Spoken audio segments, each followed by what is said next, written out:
गोपनीयता बनाए रखें। एक नेता के लिए अपनी टीम और साथ ही किसी संगठन के एक अति दायित्वपूर्ण स्थिति होती है, अतः उसे बोलने के समय और अपने शब्दों के प्रयोग में बहुत ही सावधान रहना है। उसका एकमात्र गलत बयान भी उसके संगठन के विनाश का कारण बन सकता है। एक नेता के लिए आवश्यक महत्वपूर्ण कारकों में से एक है कि उसे गोपनीयता बनाए रखना चाहिए। कौटिल्य नेताओं को चेतावनी देते हैं, राजा या नेता या सीईओ जितने अधिक व्यक्तियों से कोई रहस्य बतलाता है, वह अपने उस कृत्य से लाचार होकर उतने ही अधिक लोगों तक चापलूस बन जाता है। बहुत से ऐसे कार्य और मुद्दे होते हैं जिनके भविष्य में नेता को कभी भी सबके समक्ष बात नहीं करनी, जब तक कि उचित समय ना आए।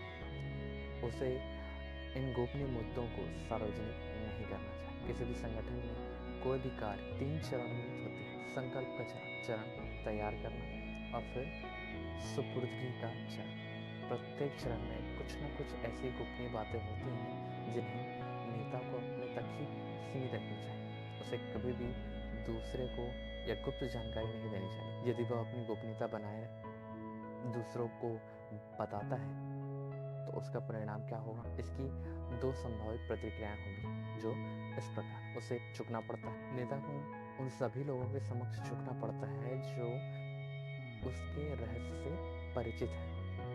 जितने अधिक लोग उसके रहस्य को जानेंगे, उतने ही अधिक लोगों के समक्ष उसे झुककर रहना पड़ेगा। नेता को सदैव स्थिति को नियंत्रण में रखना चाहिए और किसी को स्वयं पर हावी नहीं होने देना। यदि उसने कोई भी उचित बात किसी गलत व्यक्ति से बता दी, तो उसे उस व्यक्ति से डर के रहना पड़ेगा, जो उस रहस्य को कभी भी खोल सकता है। ऐसा व्यक्ति ना केवल उसे ब्लैकमेल ही कर सकता है, बल्कि उस रहस्य को उसके प्रतिस्पर्धी और दुश्मनों तक पहुंचा सकता है। वह लगातार लाचार बना रह जाएगा। दूसरों से अपनी गुप्त बातें बताकर नेता पूरी तरह से लाचार बन जाता है। अपनी योजनाओं को क्रियान्वित करने के बजाय वह सदैव आपेक्षों से स्वयं को बचाने के विषय में ही चिंतित रहे। व्यवसाय एक श्रेष्ठ नियम है कि बोलने से पहले 2 बार सोच लें। प्रशिक्षुता के दौरान दर्जी को भी यह सलाह दी जाती है, एक बार में काटने से पहले 2 बार कपड़े का माप 2 बार अवश्य लेना चाहिए। कौटिल्य के शत्रु उनसे डरते थे, क्योंकि वो उनकी चाल का अनुमान भी नहीं लगा पाते थे। उनके पास कई योजनाएं तैयार स्थिति में होती थी।